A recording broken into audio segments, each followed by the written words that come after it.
Olá pessoal, bem-vindos à nossa aula de hoje. Eu sou o professor Bruno, tenho formação em análise e desenvolvimento de sistemas e pós-graduado em redes de computadores e informática em educação. Esse tema de hoje, que é segurança e auditoria de sistemas, a gente vai dar uma mergulhada um pouquinho mais nesse assunto, né, sobre a proteção, né, das informações, que é essencial, né, para manter a segurança das empresas mais modernas que nós temos atualmente. O objetivo aqui é justamente prepará-los, né, com os novos desafios que tem relacionados a essa proteção de informações e fazer também avaliações de segurança em ambientes de TI. O motivo dessa disciplina, pessoal, devido ao nosso mundo atual, é justamente garantir, né, e se preocupar mais com a parte crítica da empresa em si, né? A parte crítica de todas as organizações que é a parte de segurança. Entender melhor como é que funcionam os ataques cibernéticos, as partes de segurança, as formas de prejuízo que ela pode causar para uma organização, como prejuízos financeiros, danos físicos, danos à sua própria reputação e a perda de dados confidenciais. Então, aqui no ambiente corporativo em si, né, é o ideal você realmente entender um pouco como é que é feita a segurança de um ambiente organizacional em TI para as organizações, justamente para estar garantida a confidencialidade, a integridade e a disponibilidade dos dados das empresas. Bem, pessoal, essa disciplina ela vai tratar realmente de todos os princípios técnicos e algumas ferramentas, né, que vocês utilizam para poder proteger as informações e garantir realmente a conformidade, né, com as normas que nós temos da área de segurança que vão ser seguidas. Nós vamos abordar temas como criptografia, como controle de acesso, auditoria e a capacidade realmente para vocês conseguirem identificar algumas vulnerabilidades, aplicar algumas políticas de segurança, assegurar realmente a integridade, né, e a confidencialidade e a disponibilidade desses dados no ambiente organizacional. O objetivo aqui hoje, pessoal, é justamente vocês compreenderem os fundamentos da segurança da informação, que vai incluir os princípios da confidencialidade, integridade e disponibilidade, conhecido como CID. Nós vamos se aprofundar mais a respeito deles mais à frente. Analisar possíveis ameaças e vulnerabilidades que possam ocorrer em sistemas de computadores e aprender justamente a como utilizar técnicas de mitigação para poder diminuir os prejuízos. Estudar algumas técnicas de criptografia, como autenticação e controle de acesso, para poder estar protegendo os dados da organização. Conhecer normas e padrões de segurança que são seguidas, como, por exemplo, a ISO IEC 27001 e a LGPD, que é a Lei Geral de Proteção de Dados. Aprender metodologias de auditoria de sistemas, que vai incluir planejamento, a execução e a elaboração de um relatório de auditoria. E desenvolver habilidades para implementar políticas de segurança. É justamente você poder avaliar a conformidade de sistemas, né, com requisitos legais e também organizacionais. A primeira unidade que nós vamos ver é a de segurança da informação. A segurança da informação, ela é um tópico, pessoal, crucial para o mundo atual de hoje. O mundo digital em si, ele é vital, pois é que a gente vai aprender práticas e medidas para poder serem adotadas para a proteção de dados, contra acessos não autorizados, contra alterações indevidas que possam ocorrer, vazamento de informações e até a destruição dessas informações. Então, aqui nós vamos ver também como realmente adotar medidas para estar protegendo esses sistemas e redes contra ameaças e também contra ataques. O objetivo aqui, pessoal, com a segurança da informação é justamente garantir os três pilares fundamentais da segurança da informação, que é a CID, que é a confidencialidade, a integridade e a disponibilidade das informações. A confidencialidade, pessoal, ela visa garantir que apenas pessoas autorizadas realmente tenham acesso àquelas informações que elas precisam para poder exercer sua função. A integridade, ela já vai assegurar que a informação ela não seja alterada ou corrompida indevidamente. E a disponibilidade, pessoal, é certificar realmente que as informações elas estejam acessíveis para a pessoa que vai utilizar aquelas informações. Que ela esteja sempre disponível para poder as pessoas estarem conseguindo ter acesso às suas informações e trabalhar de acordo com a sua função que é determinada dentro de uma organização. Então, são esses três pontos juntos que vão buscar realmente a criação e a implementação de uma segurança da informação. E nós temos mais dois aqui ainda, que é a autenticidade e o não repúdio, né, que vai além um pouquinho da CID. A autenticidade vai justamente trabalhar com a verificação da identidade do usuário dentro do sistema, ou seja, ele vai autenticar o usuário que tem acesso aos sistemas e a determinadas informações.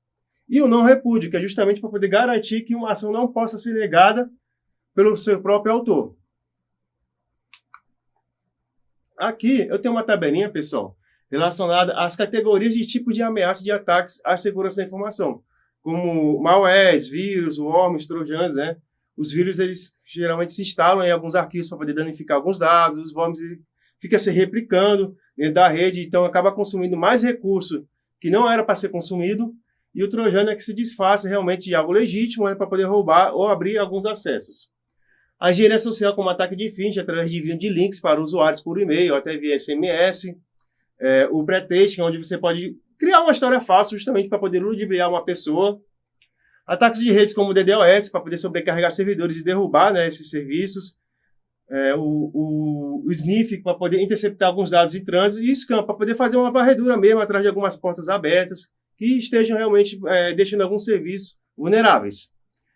Nós temos também o ataque de senhas utilizando força bruta, e você testar várias combinações de senhas para poder burlar o acesso. As ameaças internas, né, que é conhecido como insider trading, geralmente são pessoas autorizadas que já têm acesso ao sistema, mas se abusa do privilégio de acesso que eles têm. E a exploração de vulnerabilidades, como o SQL Ejection, que é justamente inserir, né, fazer a inserção de comandos SQL justamente para estar invadindo o banco de dados. E o ataque de zero day, né, que é uma vulnerabilidade que ocorre geralmente em um determinado dia, em determinada hora e às vezes até em um determinado minuto. É uma falha que ocorre em determinado tempo, onde as pessoas se aproveitam dessa falha para estar explorando ela e fazendo alguns ataques, até que elas sejam corrigidas e eles vão conseguir ter esse acesso. E aí a gente tem um tipo de vulnerabilidade, aqui a gente viu essa questão de explorar as vulnerabilidades. Uma delas é a vulnerabilidade de hardware, às vezes o hardware, ele já é um hardware antigo, né? Ele já tem um certo grau de uso já de certo tempo, tem o seu tempo de vida, já está ficando um pouquinho defasado devido às suas atualizações de firmware. Então a gente também tem a questão das falhas de fabricação do próprio hardware, a sua má conservação, às vezes ele está num ambiente que não é bem conservado, então alguns invasores podem se aproveitar dessa abertura. A vulnerabilidade de armazenamento são várias, aqui ocorre falhas de controle de acesso aos dados. É quando os dados estão armazenados, mas eles não estão bem gerenciados para as pessoas estarem acessando. E aí isso facilita muito a manipulação não autorizada desses dados. A vulnerabilidade de comunicação, que ocorre quando há brechas realmente nos meios de transmissão de dados, quando você está trabalhando com eles, e aí pode permitir alguma interceptação nesse meio do caminho, entre um ponto A e um ponto B, alguém pode estar interceptando essa informação. E a vulnerabilidade humana, né, que é uma das maiores que nós temos atualmente, que é justamente que mexe com erros, mexe com ações dos próprios usuários. Às vezes o usuário é mal intencionado, ele é malicioso, e aí ele clica, às vezes, em alguns links que não deve também, ele age de forma suspeita, e às vezes ele até negligencia nas orientações de segurança que são passadas para todos os colaboradores que trabalham naquela organização. Então a gente tem usuários que são mal intencionados e tem usuários que não são bem treinados e acabam cometendo alguns erros, ocasionando algumas falhas de segurança. Quais são os mecanismos de proteção da informação que podemos utilizar? Bem, alguns mecanismos, pessoal, eles vão se dividir em duas categorias, o físico e o lógico. Todos eles vão trabalhar com relação a acessos não autorizados. O físico já vai envolver uma infraestrutura e o controle do ambiente. O lógico, ele já vai tentar garantir a integridade, a confidencialidade e a autenticidade das informações. A criptografia, ela já vai tentar, por exemplo, transformar dados em um formato ilegível, onde vai ser só possível acessar com alguma chave específica. É quando você envia uma mensagem que ela está criptografada e a pessoa que vai receber, né, o remetente em si, ele tem uma chave específica para poder desbloquear essa criptografia e ele consegue entender e ler as informações. A assinatura digital, né, que é onde você vai garantir que a informação ela esteja realmente visível e que, no caso, ela não pode ser alterada. E a certificação digital, né, que vai autenticar realmente os arquivos, funcionando como um selo realmente de validade e de procedência daquele documento e daquelas informações. Qual é a importância de estar utilizando esses mecanismos? Primeiro, mitigar os riscos, que é justamente reduzir a probabilidade de algum impacto de incidente de segurança. Seguir a conformidade regulatória, que é justamente cumprir as leis e as normas que são relacionadas à privacidade e à proteção de dados. A reputação e a confiança, manter a imagem positiva da organização e a confiança dos clientes, dos parceiros, dos fornecedores. E a continuidade do negócio em si. Justamente quer fazer o quê? Garantir a disponibilidade dos serviços, né? A disponibilidade dos sistemas e das informações mais críticas em caso de alguma possível ameaça ou ataque. Como é que a gente faz realmente a implementação de uma boa política de segurança? Bem, pessoal, a política de segurança ela tem alguns pilares aqui, que é justamente essa pirâmide, que é a política, as normas e padrões e os procedimentos e orientações que são feitas durante esse processo. A implementação de uma boa política de segurança, pessoal, ela vai procurar identificar e também proteger, né, os dados. Então, aqui vai ser feito um mapeamento de fluxo das informações, né, com o envolvimento dos funcionários e da própria diretoria da organização. Vai ter que ser feita também uma elaboração de normas, como, por exemplo, em relação ao uso e a forma que vai ser utilizada a internet dentro da empresa, os softwares que vão ser utilizados, os e-mails, além de as regras de acesso e restrições que a gente vai colocar para cada usuário específico dentro dessa organização, para que apenas as pessoas tenham acesso realmente àquilo que é permitido e àquilo que determina a sua função. A aprovação, né? Você ter realmente um documento que vai ser revisado pelo próprio RH e também por gestores, para poder estar garantido a conformidade legal, tá ok? E obviamente, depois vai passar por uma aprovação final e também aplicação e treinamento. Aqui, pessoal, além de realizar a política de segurança, você tem que comunicar a todos os colaboradores, você tem que realmente treinar esses colaboradores para poder seguir essas normas. Isso é muito bom porque vai também promover, né, a conscientização e a adesão desses usuários que trabalham utilizando o sistema. Os principais itens que nós vamos contemplar em uma PSI, pessoal, que é a Política de Segurança da Informação, primeiro, é você classificar a informação, que é justamente identificá-la e classificar as informações em seu grau de sensibilidade em si, como, por exemplo, algumas informações são confidenciais, poucas pessoas terão acesso. Algumas informações vão ser públicas, onde todos os colaboradores conseguem acessá-las e consultá-las. E restrito, que é você restringir o acesso apenas para algumas pessoas específicas. O controle de acesso, que vai definir a permissão de quem vai ter acesso ao que realmente, determinar algum acesso determinado a algum tipo de sistema e de informações. O gerenciamento de senha, onde você vai estabelecer regras para estar criando essas senhas, para poder estar fazendo uma proteção mais robusta. E o treinamento e a conscientização, que é justamente educar, né, os colaboradores, os funcionários que vão realmente trabalhar com o sistema em si, né? Aqui a gente vai treinar justamente sobre práticas de segurança e como identificar algumas possíveis ameaças. Como, por exemplo, receber algum e-mail onde você não costuma estar recebendo normalmente e eles enviarem o link. Então, ali você já está treinado justamente para identificar que aquele e-mail não é normal você estar recebendo e que tem um link suspeito dentro dele. Ainda continuando na unidade 1, pessoal, nós vamos ver segurança em TI, crimes, conformidade e continuidade 1. Vamos lá. Então, pessoal, a informação ela é um ativo mais precioso que você vai ter dentro de uma organização. É o mais valioso que nós vamos ter. Porque com o avanço atual da tecnologia, a gente está trabalhando com um grande volume de dados. A gente manipula essas informações, esses dados. A gente compartilha esses dados com outras pessoas. Então, cresce realmente aqui a necessidade, né, de realmente protegendo essas informações em ambientes digitais mais complexos. A segurança da informação, então, ela é essencial realmente para garantir a continuidade e o sucesso de qualquer empresa atualmente. E qual é o impacto, pessoal, de problemas que podem ter de segurança dentro de uma organização por você não seguir medidas protocolares?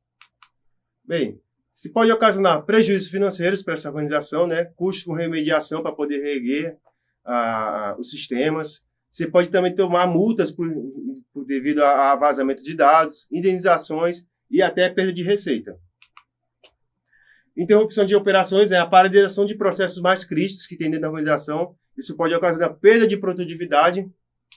Outro impacto que nós temos também é a violação de privacidade, onde pode ocorrer exposição dos dados das pessoas, dos clientes, dos fornecedores, dos parceiros que nós temos com a empresa.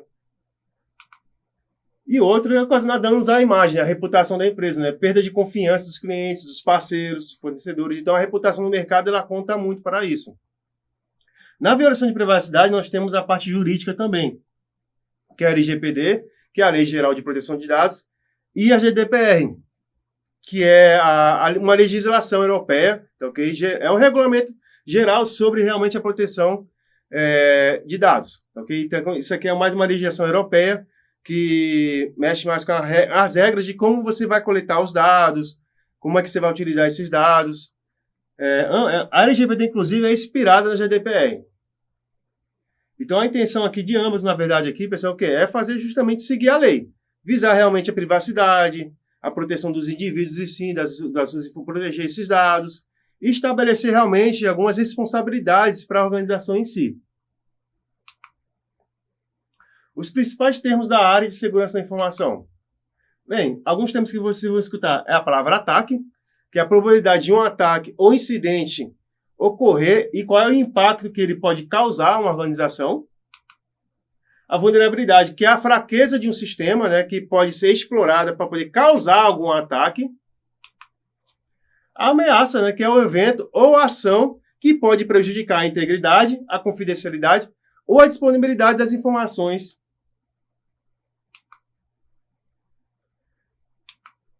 O outro é o risco, é qualquer ação maliciosa que visa realmente comprometer a segurança da informação.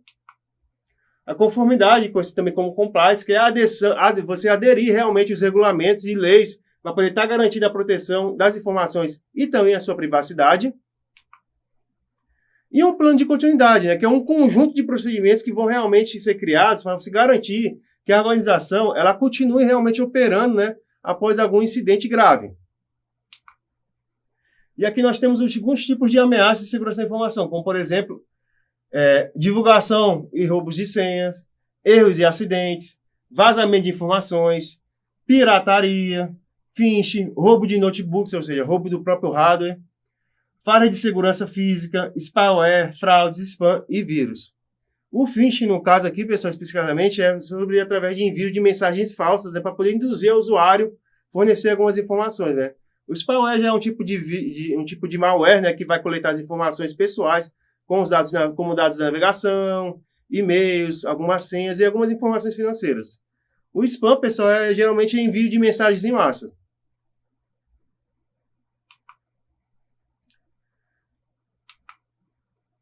Tipos de ameaça de segurança da informação. Nós temos as ameaças externas, por exemplo, os hackers, né, que tem os hackers, malware, vírus, ataque de negação de serviço e interceptação de dados. Ameaças internas são vazamento de informações pelos próprios funcionários que trabalham dentro da organização em si, erros humanos podem ocorrer e alguns acessos que não são autorizados e a pessoa consegue burlar e fazer acesso a algumas informações que ela não tem permissão. E as ameaças naturais, né, que são desastres naturais, como incêndios, inundações, ou alguma interrupção de energia, né, que afeta a disponibilidade de serviços. Por isso que algumas empresas utilizam muito geradores de energia quando falta energia. Outro tipo de ameaça que nós temos atualmente, pessoal, são as deepfakes, né, que o pessoal utiliza IA para poder criar vídeos e áudios falsos. E outro tipo também de ameaça que nós temos são ataques baseados em IoT, né, que é a internet das coisas. São dispositivos que estão conectados à internet e podem ser comprometidos devido à falta de segurança.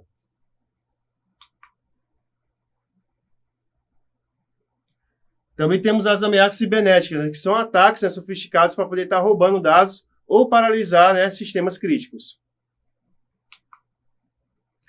Motivação dos hacks na segurança da informação. O primeiro deles é a espionagem, quando ele vai tentar realizar roubo de dados, às vezes por algum tipo de interesse militar, estatal ou empresarial, né? Proveito próprio, às vezes ele busca ter ganhos financeiros de cima do que ele está fazendo, né? Conseguir alguma vantagem, desviar dinheiro ou fazer o uso indevido de algumas redes. A vingança, né? Às vezes ele é um ex-funcionário da empresa, e aí ele, por ressentimento, né, pessoais, ele vai agir contra alguns ex-funcionários ou ex-parceiros da empresa. Estados de aceitação, alguns só buscam realmente reconhecimento de outros hackers. Aventura, né, alguns buscam realmente desafios, alguma adrenalina por invadir sistemas. E a maldade em si é justamente para poder querer realmente fazer o mal, causar algum dano, destruir sistemas, apenas realmente por ego ou crueldade. A conformidade legal e normativa. Bem, leis e regulamentos, pessoal, são requisitos de segurança da informação, né, para proteção de dados.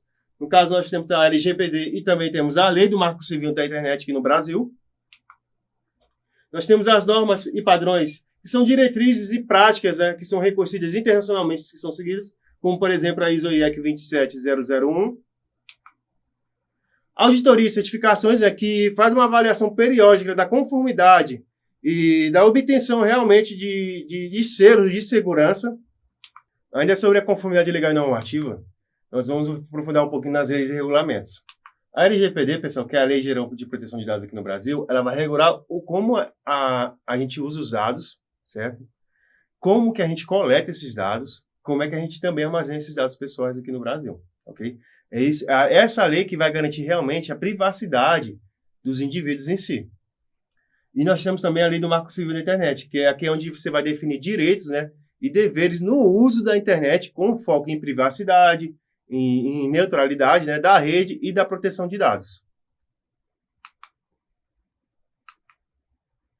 As normas e padrões, pessoal, mais conhecidas é a ISO e IEC 27001, que tem um reconhecimento internacional.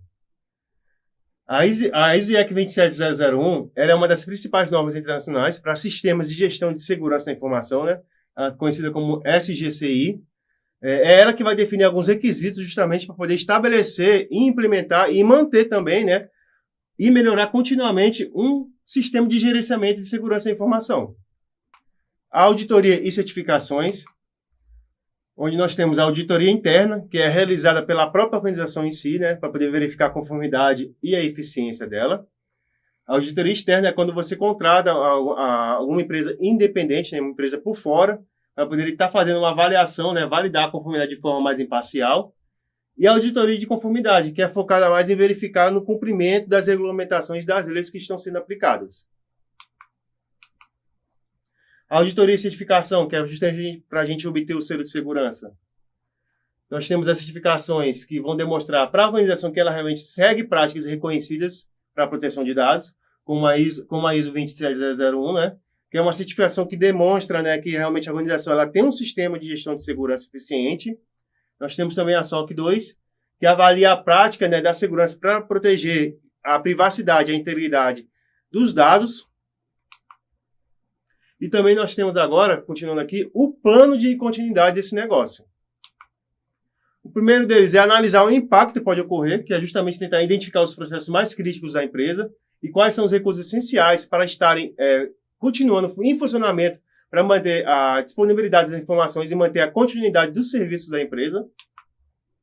A estratégia de recuperação que você tem que estar já bem definida, né, que é justamente definir os procedimentos que você vai criar para poder ter soluções necessárias para restaurar as operações em um tempo mais hábil possível. E para realizar testes e manutenções, que é justamente validar, né, de forma até periódica, um plano e atualizar também um acordo com as mudanças. Ou seja, após fazer testes de manutenção, eu tenho que estar atualizando a documentação todinha. Na unidade 2, nós vamos continuar vendo a segurança de TI, os crimes e a conformidade e continuidade. Vamos ver primeiro a definição de crime, fraude e a violação realmente no contexto da nossa área, que é a segurança da informação. Crime, pessoal, é uma atividade ilegal, né, que viola as leis e regulamentos, né, como, por exemplo, com acessos não autorizados a sistemas. A fraude já é o ato intencional de enganar para poder estar obtendo vantagem indevida, realmente, como, por exemplo, roubo de dados, né, pessoais. E as violações, que é você quebrar a regra, quebrar as políticas e os procedimentos de segurança e compartilhar, às vezes, até com pessoas não autorizadas, para poder obter acesso às informações.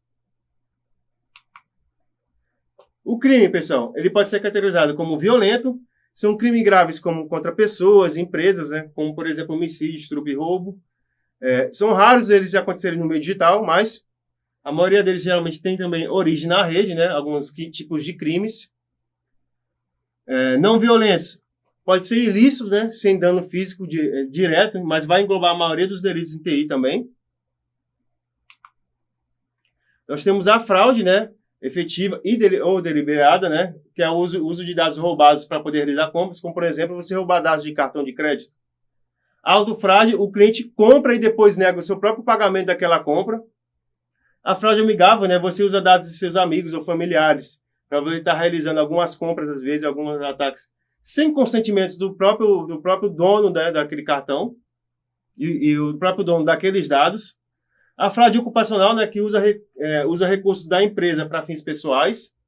A apropriação indevida, que é onde você faz desvios, né, de ativos que estão no estoque. A corrupção ou suborno, que é a vantagem ilícita por influência de poder, você utilizar o seu poder para estar corrompendo outras pessoas e também se corrompendo.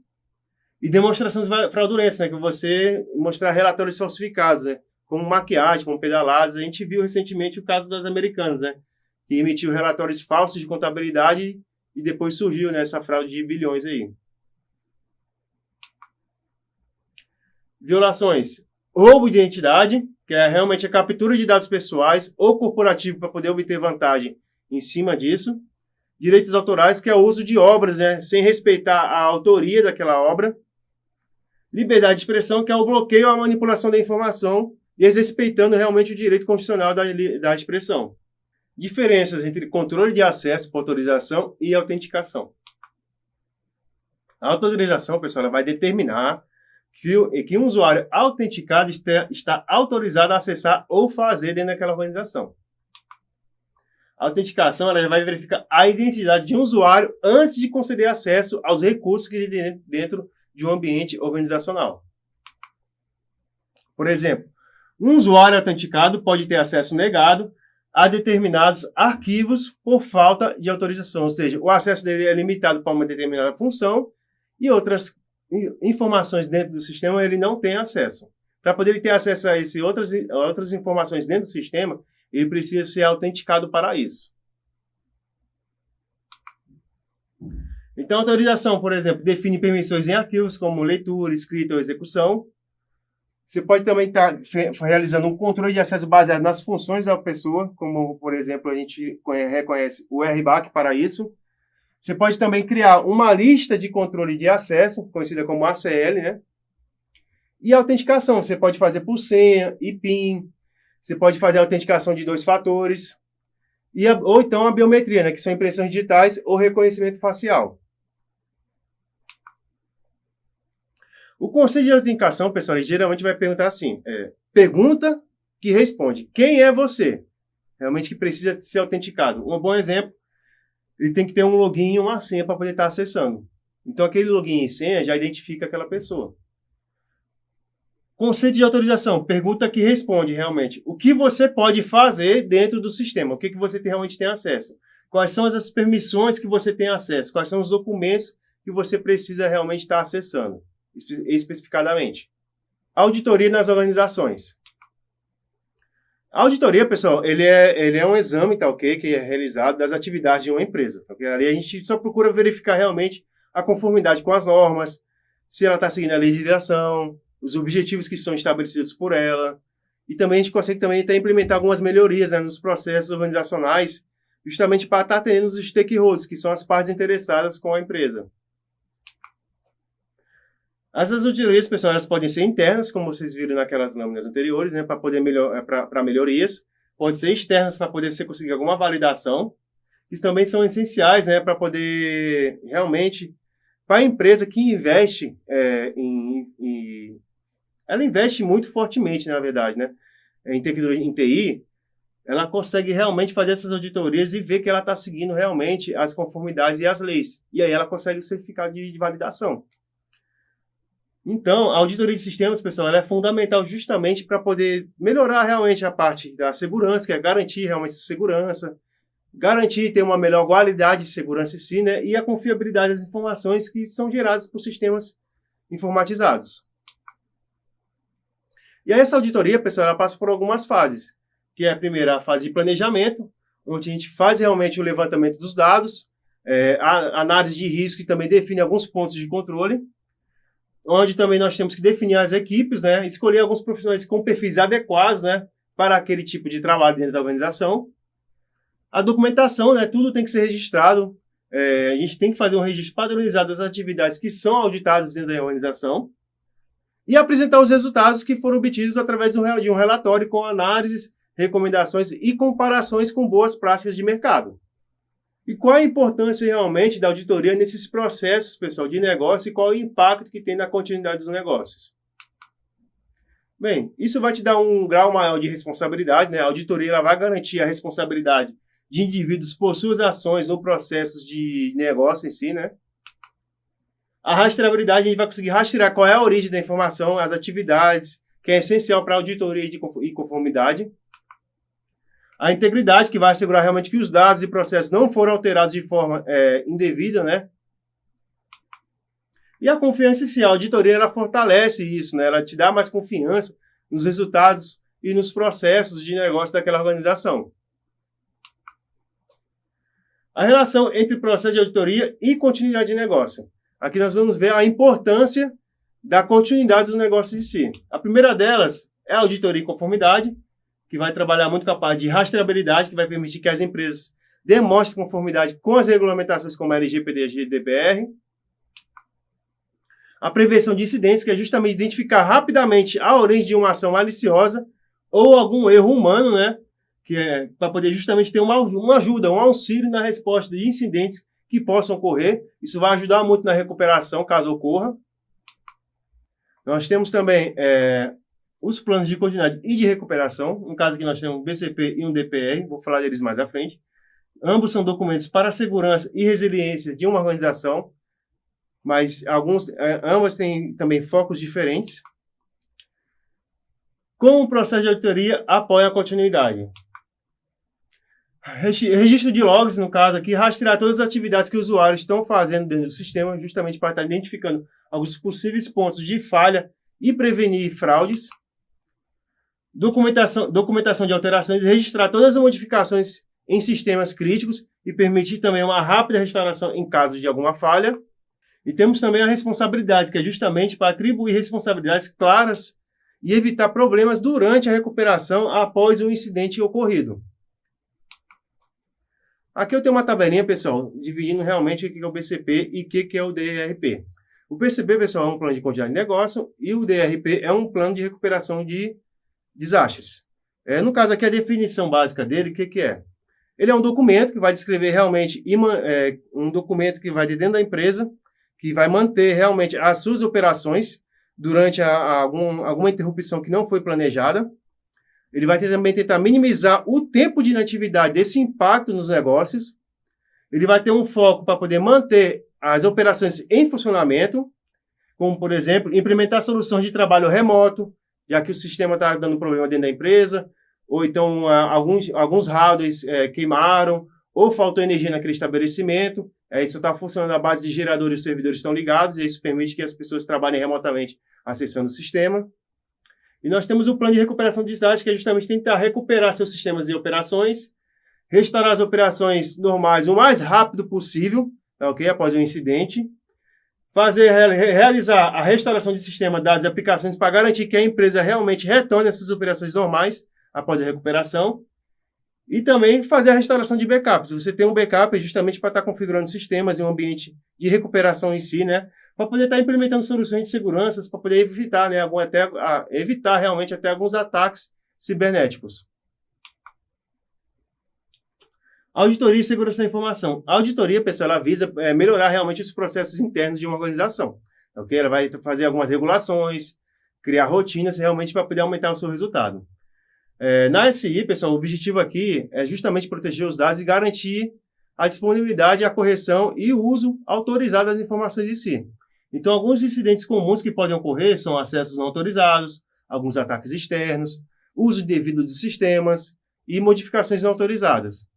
E alguns impactos que podem ocorrer justamente são as perdas financeiras, as fraudes, o roubo de dados, a parada de alguns processos, de alguns serviços da organização, e até a perda de credibilidade que afeta a reputação da empresa. Algumas medidas que podemos estar estudando. Os tipos de usuários que vão trabalhar, usuários operacionais e funcionais, por exemplo, eles acessam e utilizam dados dentro de um nível de acordo com a sua permissão, de acordo com aquilo que ela exerce dentro de uma organização. A fonte, onde está sendo a origem desses dados, quem pode alterá-los e quem vai ter responsabilidades por esses dados. Restrições de acesso, identificar através de login e senha ou biometria, alguma validação onde você consiga realmente conferir a identidade daquele usuário, e a autorização, né, que é justamente conceder, né, fazer uma concessão de privilégios de acordo com o nível de permissão daquele usuário em si. A segurança em banco de dados, que nós temos 3. Primeiro, o segredo, que é realmente fazer o acesso restrito, né, apenas para aquilo que é necessário. Então, o usuário em si, ele vai ter acesso somente ao que é necessário para ele exercer sua função dentro do ambiente organizacional.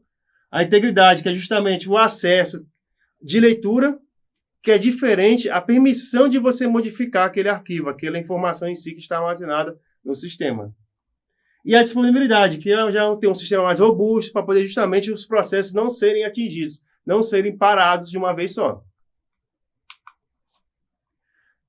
A segurança em camadas. Nós temos a camada de estrutura, que é estrutural, que é justamente a estação de trabalho, onde a pessoa tem que ter realmente o cuidado com o seu equipamento de trabalho em si, que é o cuidado do uso do local, do ambiente que você está exercendo sua função. O meio de transporte, como é que esses dados são transitados, né, pela rede. Os servidores, né, uma proteção mais centralizada, um monitoramento único nos processos de entrada e saída. E a rede interna, que é justamente evitar acessos indevidos e a extração de dados.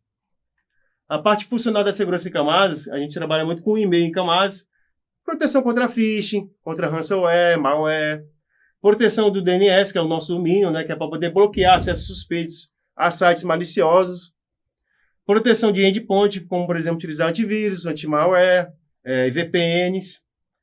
Análise de comportamento do usuário é justamente fazer um monitoramento da atividade dos usuários para saber realmente se ele está exercendo sua função de forma correta, se ele não fez nada fora do padrão que tem relacionado à sua competência dentro da organização. E o treinamento contra phishing, que é justamente conscientizar os usuários realmente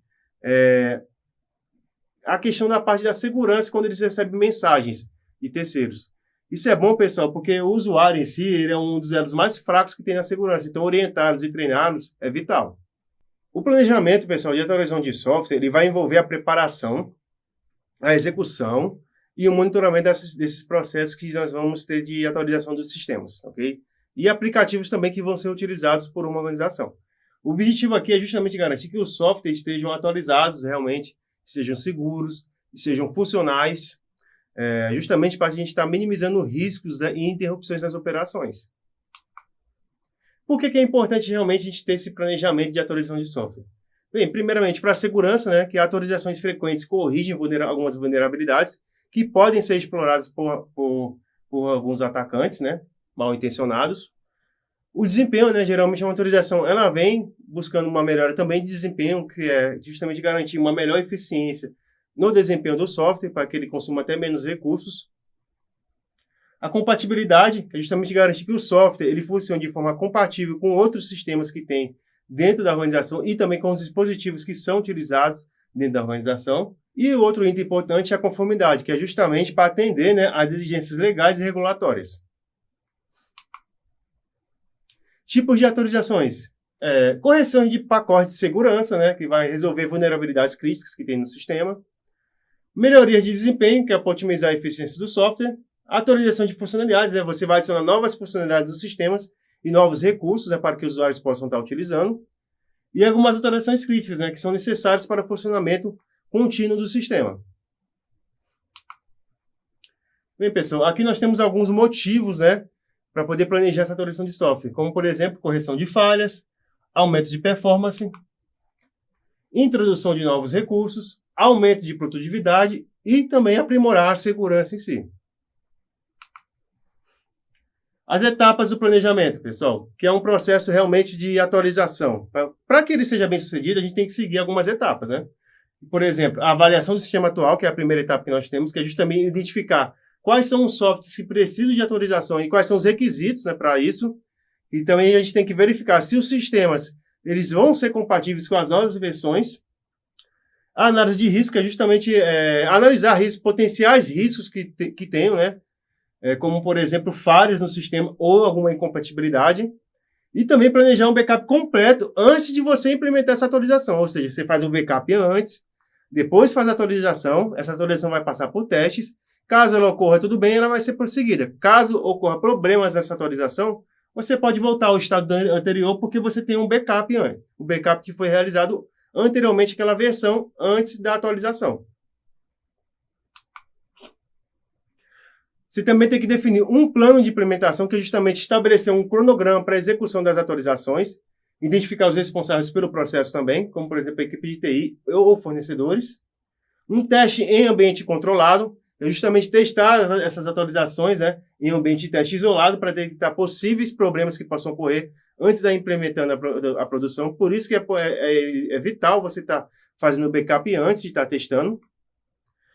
A execução da atualização, que é realizar a atualização fora do horário de pico, para minimizar o impacto das operações.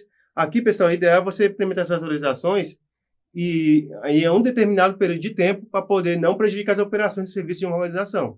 Então, aqui, antes de você implementar, você tem que comunicar a todos os usuários, todos os colaboradores e também os gestores que você vai realizar essa atualização no sistema. Todos têm que estar bem informados com relação a isso. E também monitorar, né, o processo em tempo real para resolver alguns problemas rapidamente. Fazer a verificação pós-atualização. Após a atualização estar sendo testada, a funcionalidade do software atualizada, você vai tentar garantir realmente que tudo esteja funcionando como esperado.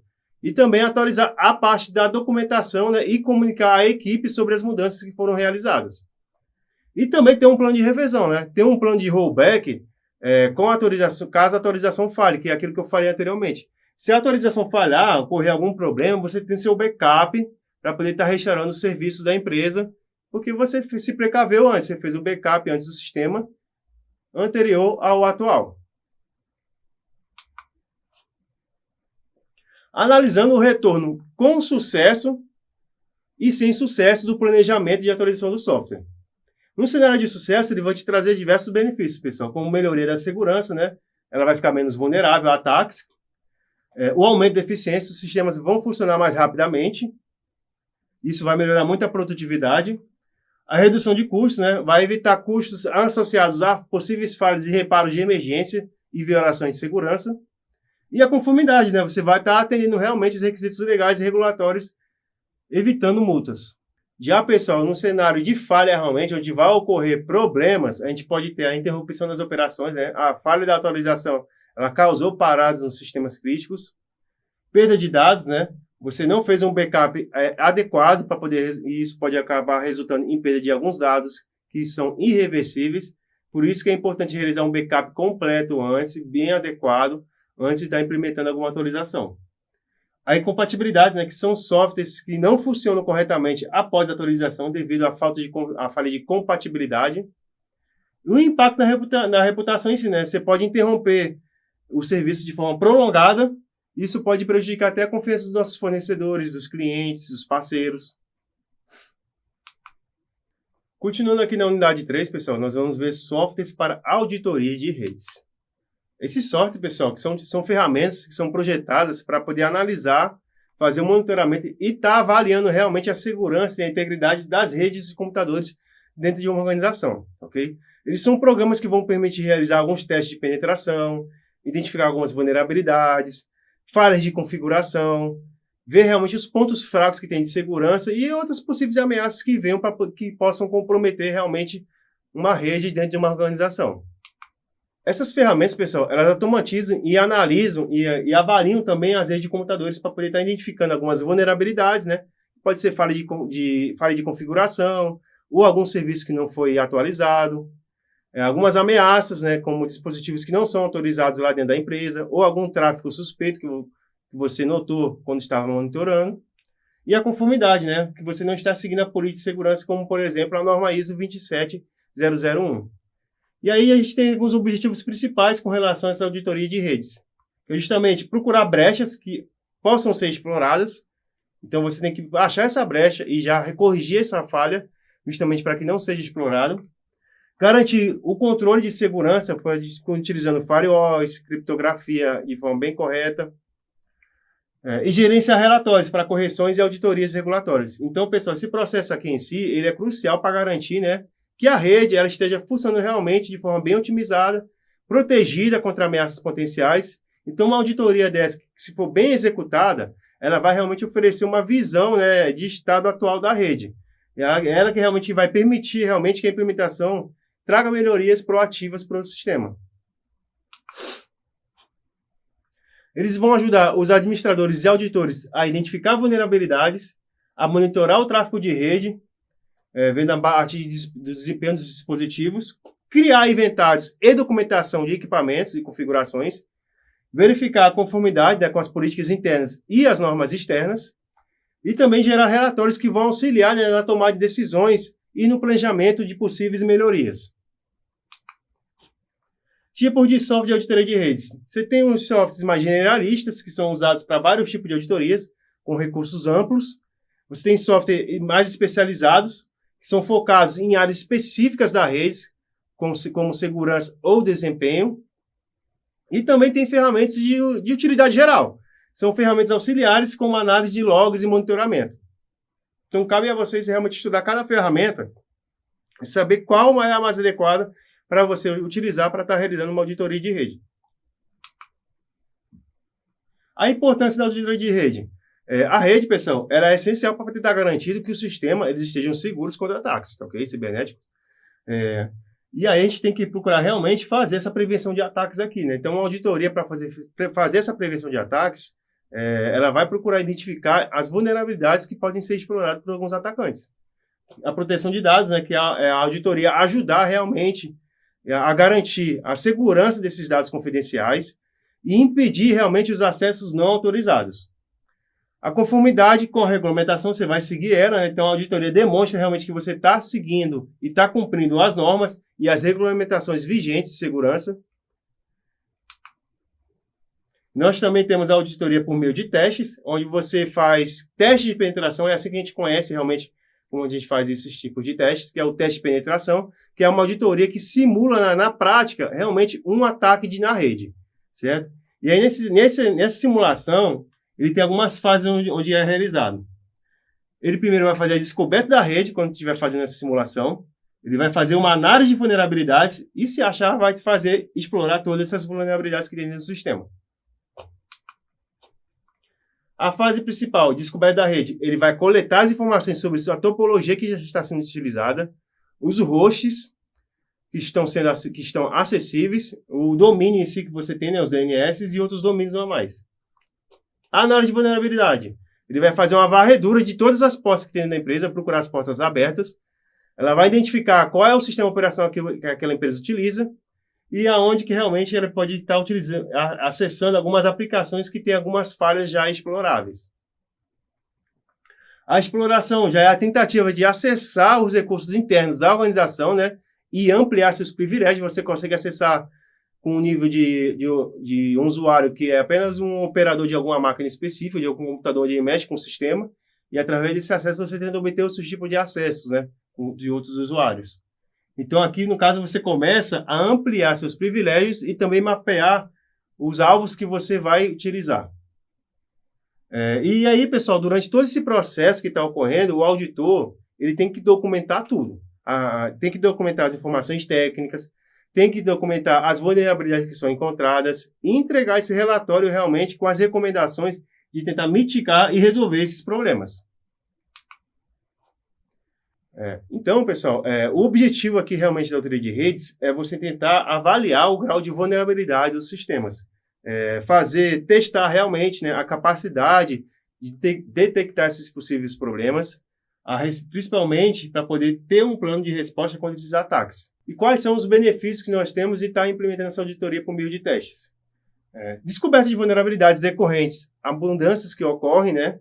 Identificar alguns sistemas que estão desatualizados, prevenção de erros e configurações de roteadores, de firewalls, uma validação de nível de proteção da política realmente de segurança e antecipar realmente também as ações de possíveis hacks contra o seu sistema. Ferramentas para teste de segurança em redes. Nós temos o Nmap. O Nmap, pessoal, é uma ferramenta que faz varreduras de hipóteses e também detecta alguns hosts que estão conectados à rede. O Nessus, que é um software que faz a varredura atrás de vulnerabilidades e análise de risco na rede.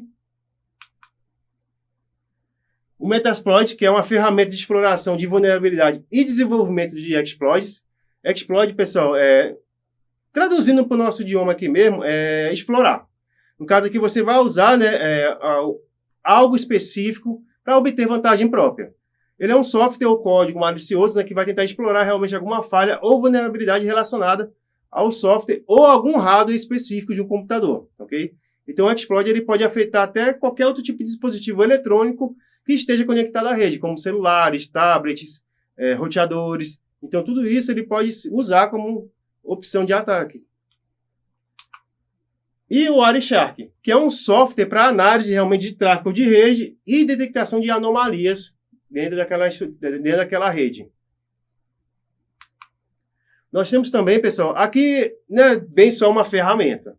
Na verdade, é um sistema inteiro completo, tá ok? Que é o Kali Linux. Ele é um sistema que vem com uma suíte de ferramentas.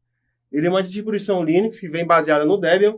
especializada em teste de penetração e auditoria de segurança. Então, ele é um sistema operacional criado só para fazer esse tipo de coisa, certo? E lá dentro tem diversas ferramentas integradas que você pode estar utilizando para estar fazendo testes de penetração. E aqui, pessoal, nós temos a unidade 3, que é a estrutura de uma política de segurança da informação, que nós vamos dar continuidade nas próximas aulas. Então, até a próxima, pessoal!